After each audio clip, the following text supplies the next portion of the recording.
नमस्कार दोस्तों, मैं चेतन सैनी कक्षा 10वीं का छात्र आज आपके सामने एक कविता प्रस्तुत करने जा रहा हूँ, जिसका शीर्षक है कलयुग के दोष।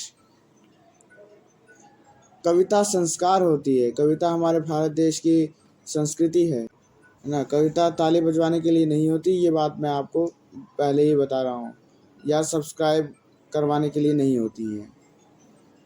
ये बात मैं आपको पहले ही बता रहा हूँ, इस बात को ध्यान में रख लेना।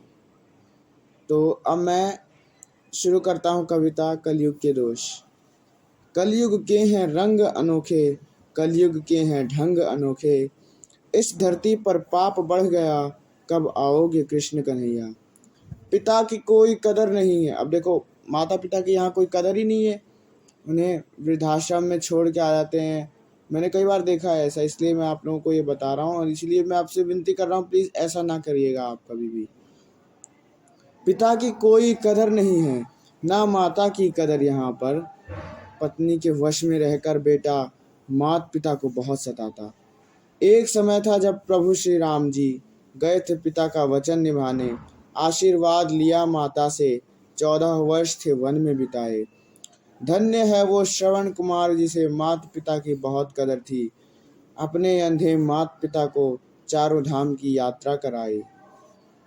इसमें तो उदाहरण दे रखे हैं, एक तो प्रभु श्री राम जी का और एक श्रवण कुमार जी का। प्रभु श्री राम जी वो थे जब कैकेयी ने 14 वर्ष वनवास मांगा था उनके लिए, तो वो खुशी खुशी चले गए थे। और श्रवण कुमार जी, इन्होंने अपने माता पिता को चारों धाम की यात्रा कराई थी, वो भी बहुत खुशी खुशी। इन दोनों का उदाहरण मैंने दे रखा है इस कविता में। अब देखिए यहाँ कलयुग में क्या होता है। कलयुग में आपको बताता हूँ क्या होता है। किसी ने किसी की जेब काटी, किसी का माल चुराया। देखिए क्या होता है, कोई किसी की जेब काट के माल चुरा के ले जाता है, मारपीट करता है और उसी का सब कुछ खा जाता है, तो ये चीज़ बहुत गलत है।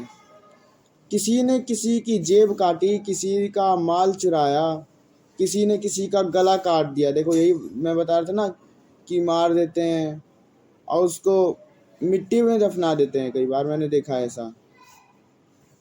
किसी ने किसी का गला काट दिया, मिट्टी में उसको दफनाया। तो ऐसा होता है कलयुग में, आजकल के कलयुग में। आपको बता दूं, इससे भी कोई बुरी चीज़ है, भला मैं आपको बताता हूँ, इससे भी है कोई बुरी चीज़। क्या है वो आपको पता चल जाएगा। इससे भी कोई बुरी चीज़ है, आओ तुमको बतलाऊं। इससे भी कोई बुरी चीज़ है, आओ तुमको बतलाऊं। मेरी आंखें बहुत हैं रोती, कैसे तुमको ये बतलाऊं। कुछ लड़के हैं जो लड़कियों को प्यार में अपने फंसाते हैं। देखिए ये तो होता है कलयुग में। कुछ लड़के हैं, कहते हैं आई लव यू, मैं तुमसे प्यार करता हूँ, और फंसा लेते हैं। और वो इतना बता देता हूँ, वो उसके सुंदर तन से प्यार करता है, ना कि उसके कर्मों को देखकर वो उसको प्यार करेगा। ऐसा नहीं है। कई लड़के होते हैं जो उनकी नज़र ना, जिससे वो प्यार करते हैं, उसके धन पर रहती है। मैंने ये कई बार देखा है। कुछ लड़के हैं जो लड़कियों को प्यार में अपने फंसाते हैं, फिर अपने इस प्यार जाल से लड़की को तड़पाते हैं। हाँ, तड़पाते भी हैं। कई बार ऐसा होता है, वो लड़कियां जाती हैं बेचारी घर में, जब पता चलता है कि वो किसी और से प्यार करता है तो फांसी लगा लेती हैं खुद को। जब लड़की को पता ये चलता ढोंग मचा रहा है प्यार का, अपने ही घर में जाकर वो खुद को फांसी लगाती है।